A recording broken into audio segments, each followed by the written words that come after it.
자전거는 각기 다른 사람들의 삶을 그리고 그들과의 추억을 담고 있는 굉장히 멋진 친구죠.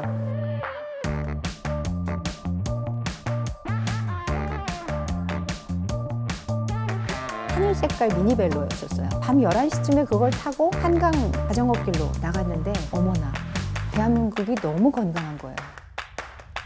저는 10년 주기로 새로운 도전들을 해왔던 것 같아요. 어떤 사람들은 야, 이때까지 네가 쌓아온 것들을 왜 계속하지? 왜 또 새로운 걸 하려고 해? 너 힘드니? 평범이 쌓여서 비범이 되고 비범이 더 쌓이고 나면 위대해진다 라는 것이 저희의 철학입니다. 자전거 타기 좋은 환경과 문화를 만드는 서비스 디자인 컴퍼니 라이트 브라더스의 대표 김희수입니다.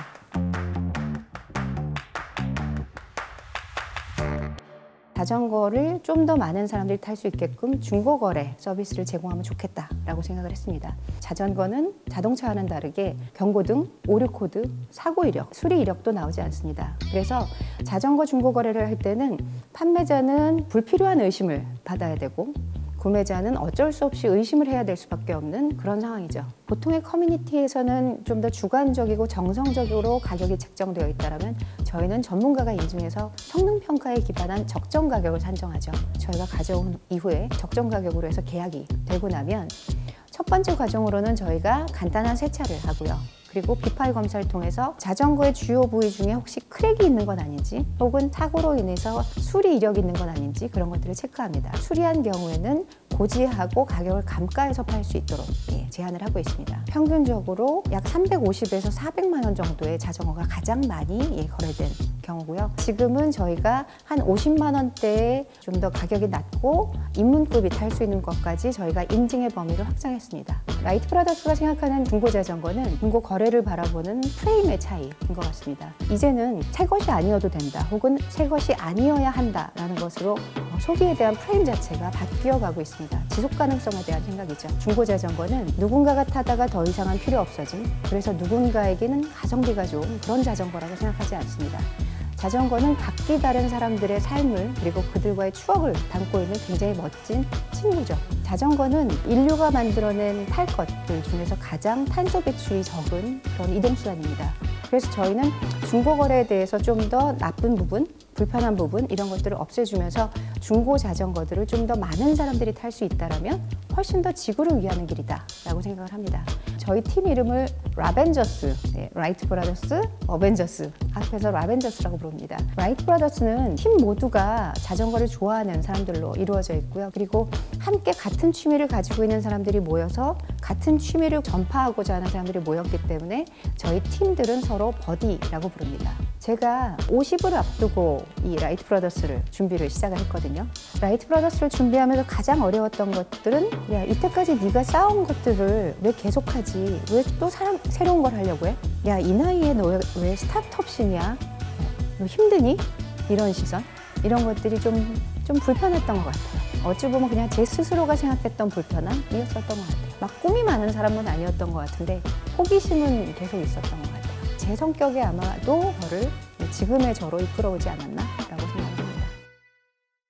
이 창업 아이디어는 저에게 처음으로 자전거를 권해줬고 그리고 지금은 제 공동 창업자 그리고 저희 부대표인 김병수 부대표가 저에게 제안을 해준 거예요. 저희 초등학교 동창인데요. 자전거를 한번 타봐. 그러면 온전히 너한테 집중할 수 있어. 자전거를 탈 때 어떨 때 네가 호흡이 가파라지는지 어떨 때 네 근육이 긴장을 하는지 어떨 때 기분이 좋아지는지 너한테만 집중할 수 있어 라고 권해줬고요. 권유받고 처음 타게 됐던 자전거는 제 사무실 제 방에 인테리어 소품처럼 있었던 하늘 색깔 미니벨로였었어요. 그때가 한참 자전거가 인테리어 소품으로 많이 쓰였던 시기였었거든요. 근데 그거를 한번 타볼까 해서 밤 11시쯤에 그걸 타고 한강 자전거길로 나갔는데 어머나, 대한민국이 너무 건강한 거예요. 그 시간에 러닝을 하고 있는 친구들 그리고 자전거를 타고 있는 사람들이 보이면서 와, 우리나라 이렇게 건강하구나, 너무 멋지다 라는 생각이 들었고 그때 내게 느껴지는 이런 뺨에 느껴지는 바람, 내 머리가 날릴 때의 느낌 이런 것들이 너무 좋았었어요. 타다 보니 야, 자전거를 사람들이 타다가 점점 자전거를 바꾸고 싶은 니즈들이 생기는데 지금의 중고거래 방식은 너무 힘들더라고요. 그래서 야, 이걸 한번 비즈니스 모델로 만들어 보면 어떨까라는 것들을 사실은 저희 부대표님이 먼저 생각을 했고요. 그때 저희 부대표가 저한테 공동창업과 대표 자리를 제안을 해왔어요. 자기가 하면 중고거래로 끝나는데 당신이 대표를 맡아주면 이걸 컬처 플랫폼까지 한번 성장해 볼 수 있을 것 같아 라고 제안을 해줬죠. 제가 직장을 다니다가 그만두고 창업을 하게 된 계기를 보면 저는 10년 주기로 조금씩 새로운 도전들을 해왔던 것 같아요. 어떤 사람들은 너 왜 방송국에 있다가 왜 갑자기 브랜딩 회사를 가고 왜 갑자기 컨셉 회사를 가고 왜 갑자기 중고거래 회사를 차렸어? 라고 하는데 사실은 여기에는 일맥상통하는 맥락이 있어요. 그러니까 저는 항상 무언가가 가지고 있는 사람들의 어떤 컬처 코드, 이 컬처 코드를 통해서 무언가의 새로운 컨셉을 만들고 이거를 비즈니스화하는 것들에 계속 관심이 있었던 것 같고요. 10년이면 굉장한 구루는 안 돼도 웬만한 스페셜리스트는 된다고 생각했어요. 그렇다면 내가 앞으로 어쩌면 살면서 굉장히 많은 새로운 전문가가 될 수 있는 기회가 있겠다라고 생각하고 또 한 번의 도전을 하게 된 거죠. 아마 60대면 제가 또 다른 비즈니스에 도전하고 있을지도 모르겠어요.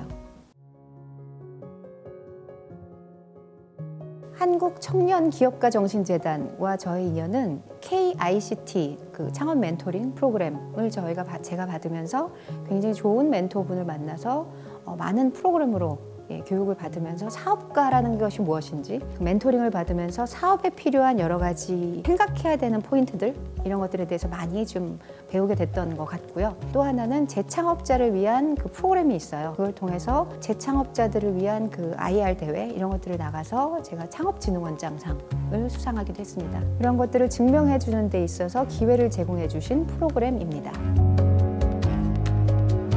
창업을 꿈꾸는 예비 창업가 분들에게 제가 드리고 싶은 말씀은 저희가 사실 많은 분들이 창업을 준비하고 있어 라고 물어보시거든요. 그럴 때 제가 반드시 해드리는 말은 창업은 누구나 할 수 있어.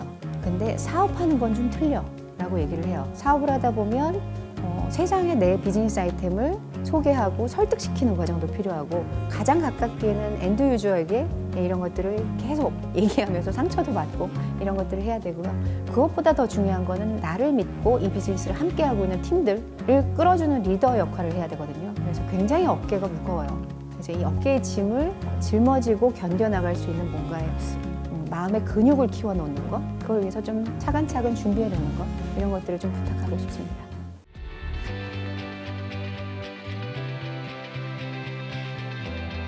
제가 라이트 브라더스를 운영하면서 항상 생각하는 경영 철학은 평범이 쌓여서 비범이 되고 비범이 더 쌓이고 나면 위대해진다 라는 것이 저희의 경영 철학입니다.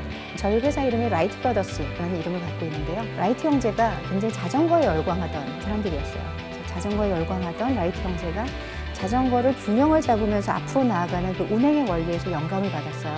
그래서 비행기를 만들고 대륙을 횡단하는 인류의 꿈을 이루어졌죠. 역시 자전거에 열광하는 우리들이 모여서 자전거라는 매개체로 대륙을 이어주는, 세계를 이어주는 컬처 플랫폼을 만들어가는 것, 이런 것들을 우리들의 꿈으로 갖고 있습니다. 그래서 저희 팀들이 컬처 플랫폼 빌더로서 굉장히 파이트를 갖고 성장할 수 있었으면 좋겠어요.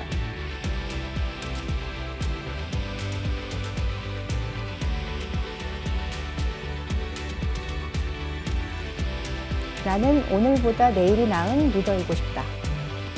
그 이유는 오늘은 아직 많이 부족하니까 내일이 좀 더 나아야겠죠?